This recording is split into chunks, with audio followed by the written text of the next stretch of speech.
The word ceasefire rings hollow in Gaza, months after guns were supposed to fall silent and the suffering of Gazans was supposed to end. The sound of explosions, demolitions and grief continues to echo across the Strip. The United Nations is warning that even during this pause in war, children are still being killed, homes are still being erased, and a population already broken by war is being pushed further into despair. This is not a story of peace after war. This is a story of Israel's unending war in Gaza.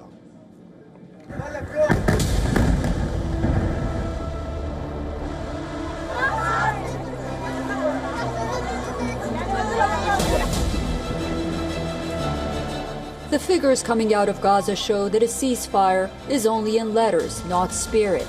Israel continues to attack Palestinian territories. The United Nations Children's Agency says at least 100 children have been killed in Gaza since the ceasefire began 3 months ago. 60 boys and 40 girls perished. This comes on top of a devastation that has already redefined life in Gaza. Authorities say more than 71,000 people have been killed since the war began in October 2023.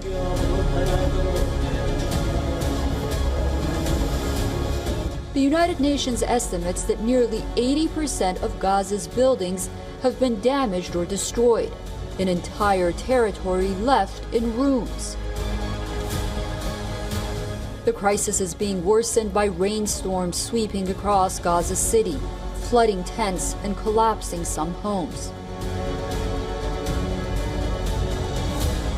Last night, I've never seen anything like it. I've never seen anything like this on ordinary days. I've never seen anything like it. We were drowning. Our clothes that we had became wet. We have nothing to wear. We are children.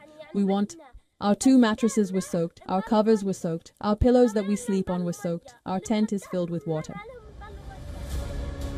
And yet, even after the ceasefire, Israel continues to demolish Gaza, building by building. Satellite imagery shows thousands of buildings demolished since the ceasefire, many of them in areas where military operations were supposed to have halted. Whole neighborhoods have been flattened, turning once lived-in streets into vast stretches of rubble and dust.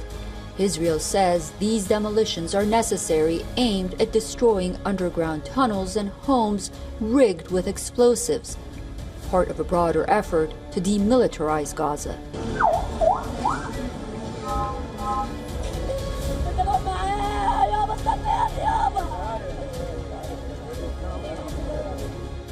Israel says that Hamas continues to target its soldiers. 6 Hamas fighters were spotted by IDF surveillance. IDF says that they were trying to ambush Israeli troops, and after counterfire and additional operations, all 6 were killed. Allahu Akbar. But Palestinians living in displacement say what they see is not precision, it's erasure. Their homes, their farmland, their memories wiped out even as the war is supposedly paused. Humanitarian conditions continue to deteriorate.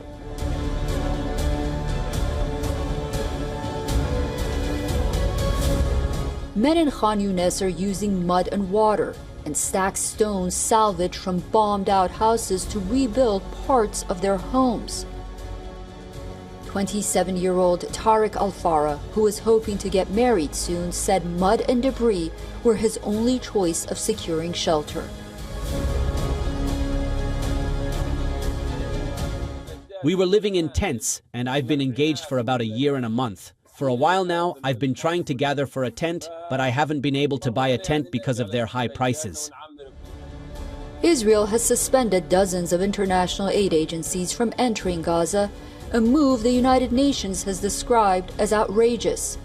Aid groups say that even though some supplies are getting in, they fall far short of what is needed in one of the most densely populated and devastated places on Earth.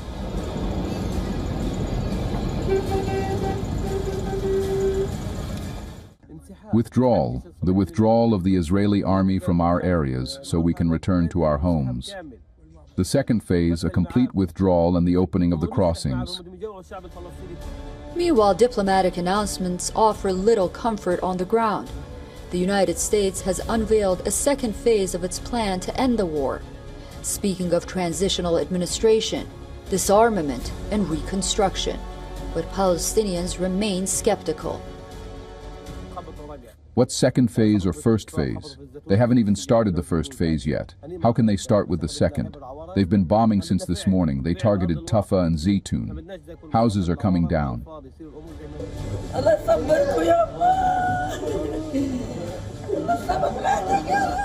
But for displaced Palestinians, these promises feel distant and abstract. They say any real progress must begin with a full withdrawal of forces and the reopening of crossings, not with more demolitions and more graves.